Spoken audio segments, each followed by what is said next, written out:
Good morning, everybody. It's great to be with all of you. I want to thank Councilmember at-large Williams for joining me today, along with Councilmember Brissett, Ramsey, and Gray.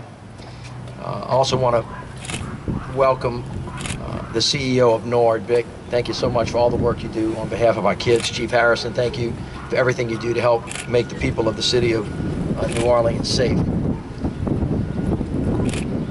We chose this location for a reason.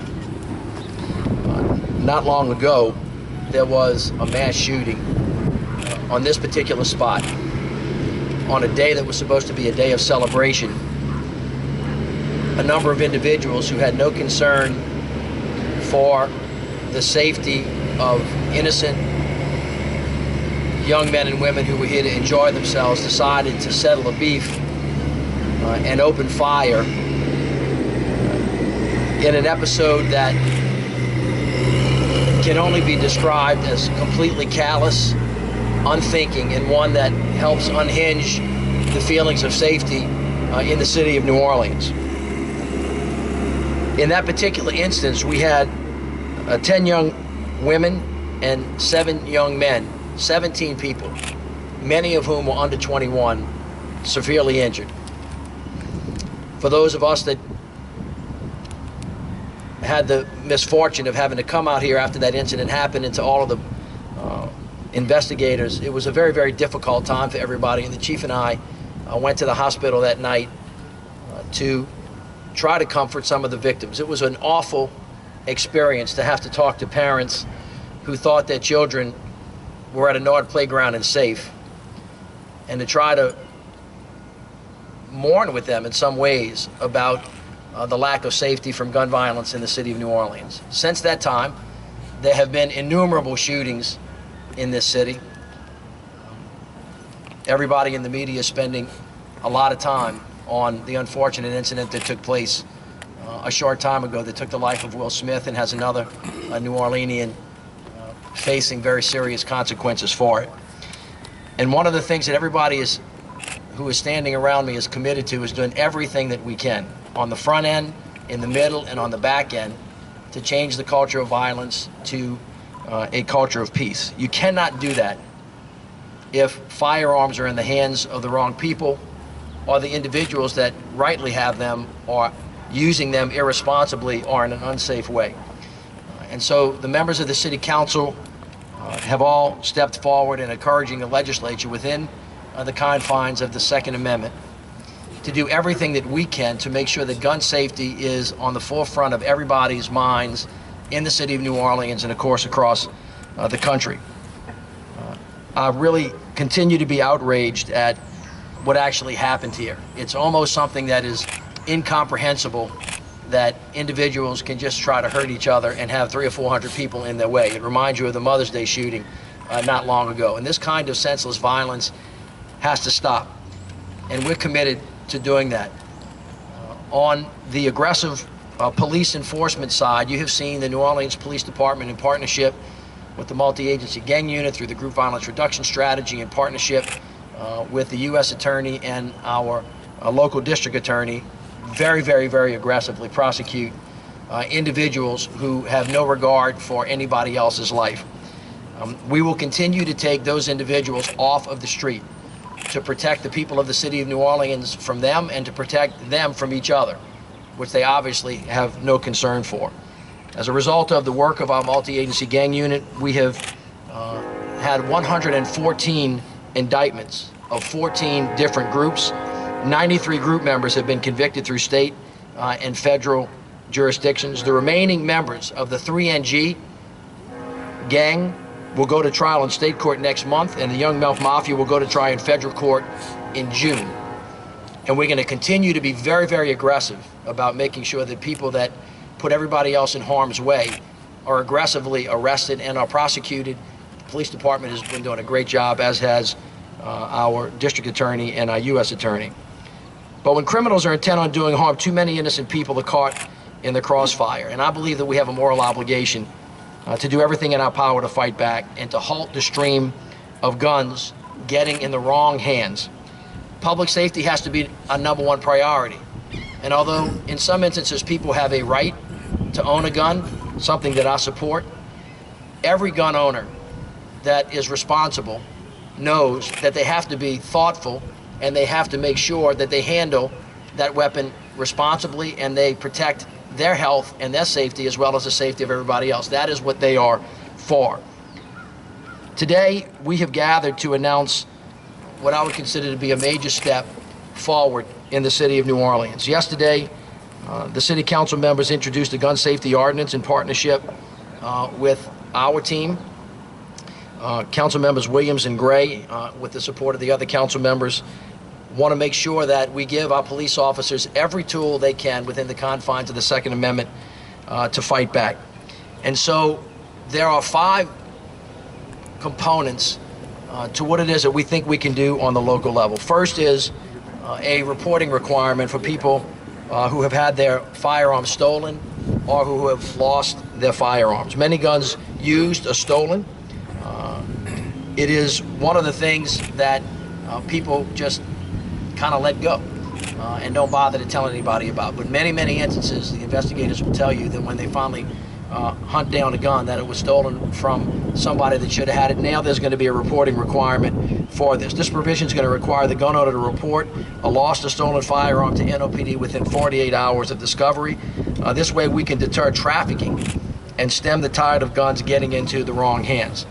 The second is to make NORD facilities like Bunny Friend a firearm-free zone, just like a school or a school bus. Children that are out playing in what I have always called sacred spaces should know that they are not going to be subject to this, and so we're going to have to protect them. The penalties for violating this particular ordinance have to be severe. I'm proud to have State Representative Jimmy Harris standing with us. He's authored House Bill 693, which expands the firearm-free zones to include state-owned parks, playgrounds, and recreation facilities. The violation is going to be a $500 fine or 6 months imprisonment. The third is going to outlaw possession or dealing of firearms without serial numbers. This happens all the time so that we can't trace and track guns. We want to make sure that if people are owning guns legally and responsibly, that they have serial numbers on them and we can track them. Again, the violation is going to be punishable by 5 months or 6 months imprisonment. The fourth is going to deny persons convicted of domestic abuse possession of a firearm. This is going to mirror state law, but it's going to be a bit broader to include same-sex relationships, punishable by $500 fine or 6 months imprisonment. Now, many of you have followed the revamping of the sex abuse unit in NOPD, and you noted last year there was a very slight uptick in the numbers of murders that we have. If you really delve down into those numbers, most of those, if not all of them, were attributable to death as a result of domestic abuse and violence. And there are a number of clear signs when that kind of activity can lead to a death. We believe that this is going to help in a very, very difficult situation. And then the fifth is going to prohibit the negligent carrying of a concealed firearm. Again, it's going to mirror state law, but it's going to put more teeth on the local level. We have to give law enforcement every tool we can to fight back. We're going to continue to take violent criminals off the street, and we're going to work hard to do this. I would just say at the end of the day, we're going to do everything we can by passing laws, by working on programs called NOLA for Life, by working on programs like Strive, by increasing the offerings that we have for NORD, working on mental health and substance abuse. But at the end of the day, when you look at the statistics, almost all of the homicides in this city are the result of a person having a gun. And although people like to say a gun doesn't kill, people do, people with guns kill. That is exactly what happens. And gun owners, and most of them across the country, agree that where there's a right, there's a corresponding responsibility to handle your gun responsibly, to be safe, and there's almost universal support for the notion that we have to keep guns out of the hands of criminals and people that should not have them. And we think that these 5 steps that the City Council has been so courageous to take in a very difficult environment will be one more tool that's added to the incredible amount of work we're trying to do. And we are not going to stop until we change the culture of violence to a culture of peace. So I thank you all very much, and please help me welcome Chief Harrison, to be followed by Jason Williams, James Gray, Jared, and if you guys want to follow up. And I think our state representatives are in Baton Rouge and couldn't join us today, but will be available to comment from you guys. Thank you so much, Chief Harrison. Thank you, Mayor, and thank you to all of our elected officials for your leadership on this effort. I'm extremely proud to be a member of this team and partners with our city council and our mayor that give us the resources to be able to get our jobs done, to do it well, and to provide public safety. As a law enforcement, we need as many tools as we can possibly have in our toolbox to make sure that we continue to make our community safer. We do not and we will not infringe upon anybody's right to legally own and or carry a weapon. What we're asking is that everyone is responsible for their gun ownership. Hundreds of stolen firearms are reported to the police every year, but we know that there are so many more that are never reported and often end up in the hands of people who want to commit crimes.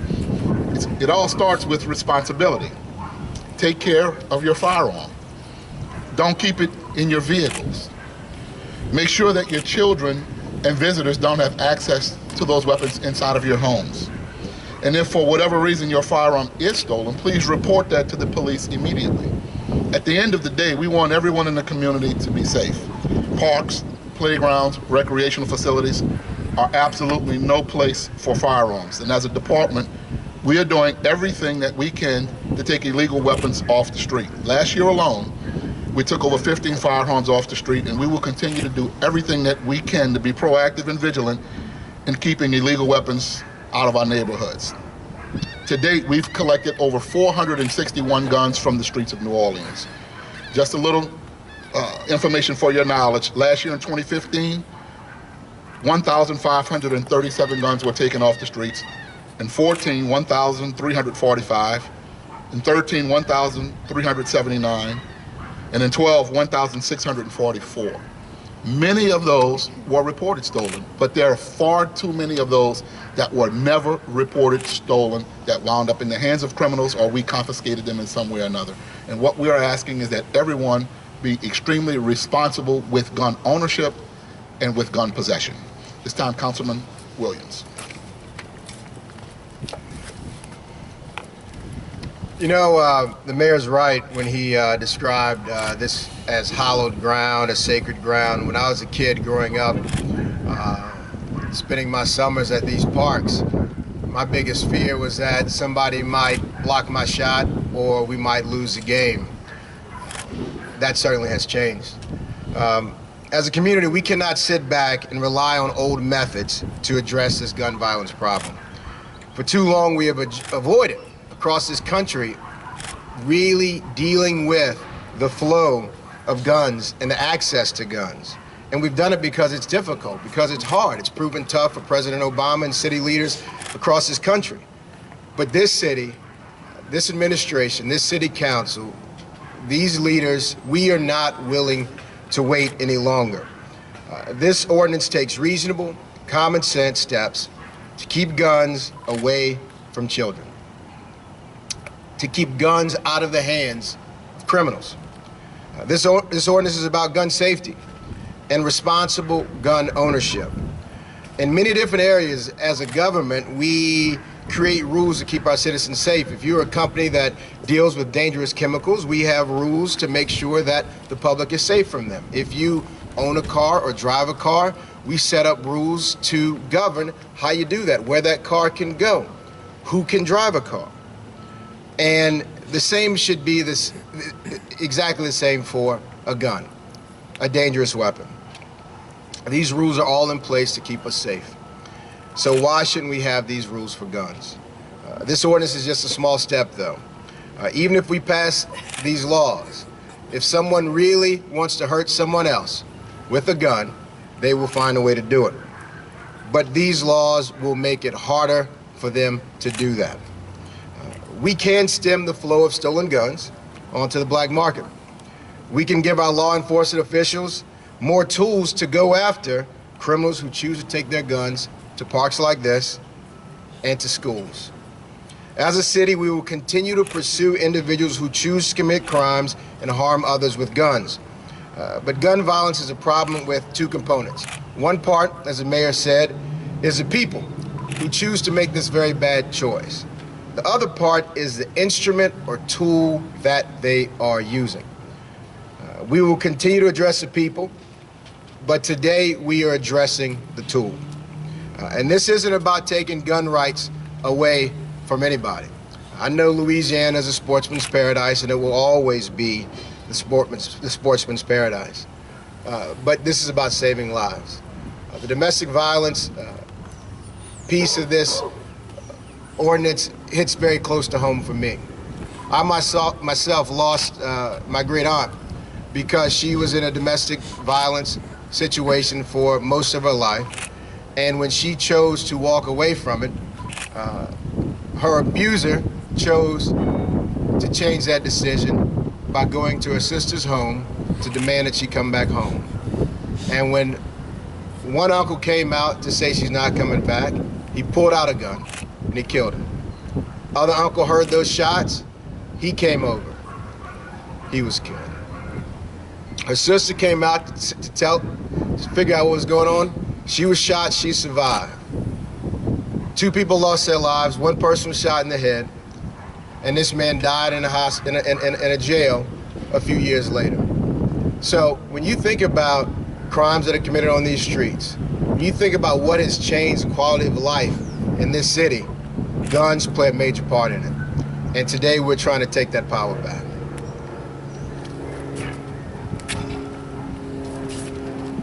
First of all, I want to say that I'm proud to be a part of the team, the mayor, the policeman, chief, I'm sorry, not the policeman, the city council.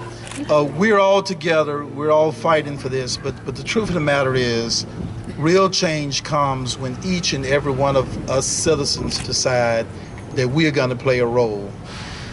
Many people feel I need a gun for safety. The truth of the matter is, a gun makes you more at risk. The truth of the matter is, when someone steps on your foot and there's no gun in your pocket, you're much more likely to say, "My bad, man, that's okay." When that gun is in your pocket, the reaction changes, his reaction changes, everything escalates. Mothers, if you love your children, and fathers, if you love your children, tell them not to have a gun.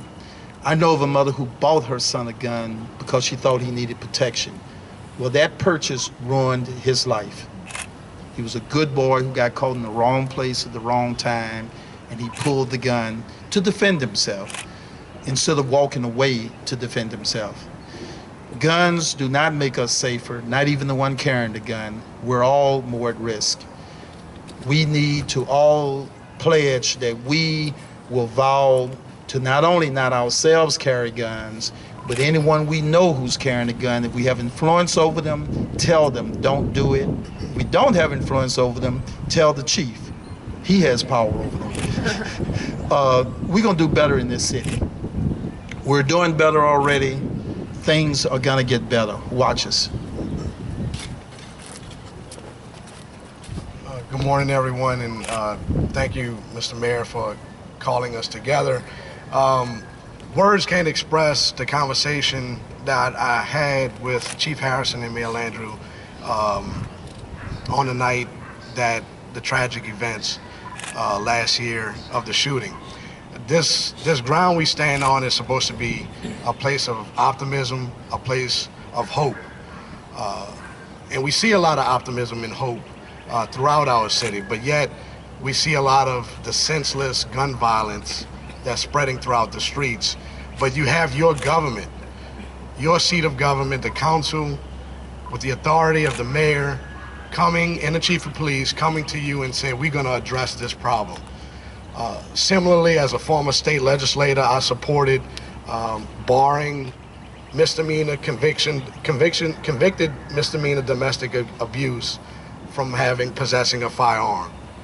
And I'm proud today to say that I will support it on a local level as well, with the changes introduced on yesterday, as well as active protective orders until they expire, barring an individual from possessing a firearm, and that was in 2014 state law.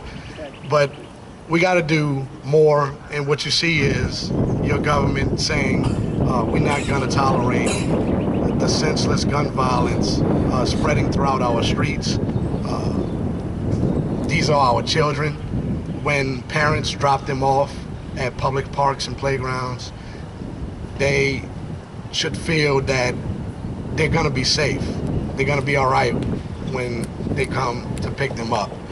And so it's like Councilmember Gray said, it's a pleasure to be part of a great team that you see standing here with us right now to actively put into law the changes that we feel is necessary to continue to provide the best public safety for the citizens and children of New Orleans. Thank you.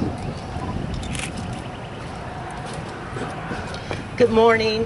Thank you, Mr. Mayor, Councilmember Williams and Councilmember Gray. This is great legislation. Councilmember Williams said it best when he said it's a people issue and a guns issue. We all know the people issue: poverty, abuse, hunger, isolation. Those issues have stayed in the background of this culture of violence in our community. And as a council, we will continue to work to reach out so that the isolation is gone, so that the poverty can be removed. This council has done a great job in terms of providing educational opportunities, recreational opportunities, and job opportunities for our community. However, somewhere along the line, we've picked up a culture not only of gun violence, but where we glorify guns and where we glorify violence. And I think this legislation is a wonderful opportunity for this council and its administration, for the New Orleans Police Department to say not only are we not going to tolerate it, but we're going to reach out to our citizens and show them that there is a better way. So I'm happy to stand with the authors of the legislation. I look forward to continuing to work with my colleagues with the administration to see what we can do. Another mother should not bury her child. We should not be called in the middle of the night about another student that has been killed either going to school or going to a playground or playing on a playground, which is supposed to be a safe haven for them. So I'm just very happy to be here this morning. I think this is a wonderful step, and it's a great opportunity for us to continue not only the conversations that we've been having, but to continue to show our citizens that the bad guys, we're not going to tolerate it, and for our citizens who are law-abiding, that we're going to support you and be with you. So thank you again for this opportunity to be here this morning. Questions? Topic questions? I had a question. What would you say to people who would point out that the individuals who carried out the shooting here would not have been deterred by a sign on the fence that said "gun prohibited"? So, like, if people are determined to carry out a crime, how does prohibit it, making it illegal to carry a gun in a certain place actually prohibit that action? I think, well, first of all, that's a very fair question. But it's a question that everybody who's opposed to these things always asks in isolation. As you know, our approach to solving violence in the city of New Orleans has been both a public safety approach and a public health approach. Everybody here should be well familiar with NOLA for Life and the robust approach that we've taken on the front end, the middle end, and on the back end. One of the things we have not yet done, which the City Council began yesterday, was focusing the people of New Orleans on the notion that, and Chief, check me if I'm wrong here, but 99% of the homicides in this city are by handgun. 1% or so is with assault weapons. None, from what I can tell, and I don't want to be absolute about this because there may have been one somewhere along the way, was with a hunting rifle and or a shotgun. And one of the things I think the City Council is trying to do with this ordinance is to wake up the gun owners in the city of New Orleans to say you have to be responsible. And when there are signs on playgrounds, it reminds you when you're going by there to pay attention to being responsible to your possession of your weapon should you have it legally, and to make sure that it doesn't get in the hands of anybody that's not supposed to have it. So I think none of us here are naive that by just passing a law, but as Councilmember Williams said, this is not only is it not unusual, it's strange that we don't regulate guns the same way we regulate all of the other rights and privileges, as though that somehow they're isolated from it when the damage is so clear and the causation relationship is so distinct.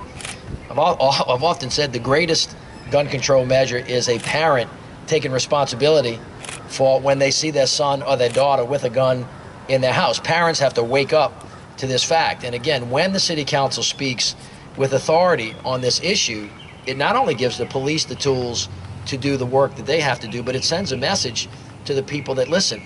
We can try to do everything that you want us to do, but at the end of the day, if you don't handle yourself responsibly, if you don't take things that you rightly have and treat them safely, somebody's going to get hurt. So all of these things have to be taken in global. Now, I don't want to second guess the city council, but my sense is that they believe that they have gone as far as they can go, given the limits that the state legislature has placed on us. So if someone says, why didn't you do more? I think all of you are very aware that our state legislature has completely limited what local governments can do, not only in the area of gun control, but they somehow, although they don't want responsibility for running anything, they certainly want to tell you how to conduct your business in almost every facet of our life these days, and then they want to take your money. That's a real problem. But on this particular issue, they have given us very significant limits. We are doing what we think we can, and I think all the council members, and I want to reiterate this because we live in sportsman's paradise, this is not about stopping somebody from the great tradition of teaching our sons and daughters how to hunt in the great sportsman's paradise in the world. This is really not about the Second Amendment. This is about people being safe and responsible with every right in the Constitution. And they're better lawyers up here than I am. But the Founding Fathers were genius in the way they crafted the Constitution and the Bill of Rights. Where there is a right, there is a corresponding responsibility to exercise that right in a way that doesn't harm another American citizen. That is baked into our DNA. That is as conservative a constitutional principle as there is in America. And there's nothing that the city council is proposing in these ordinances that steps out of mainstream American jurisprudence, which is why I'm comfortable that each one of these ordinances will pass constitutional muster when, as I'm sure, they will be challenged. Unfortunately, I hope people don't get confused. At the end of the day, this is what we know. Of the 165 or so murders that we had last year, almost all of them were the result of a gun. And that gun was a handgun. That is the fact in the city of New Orleans. And if you want to deal with gun violence, you can't deal with it without talking about guns. But you have to do it in a thoughtful and responsible way. And I think this is a very measured, thoughtful approach by the city council. And I thank them for being so discerning about the process that they're using to get that done.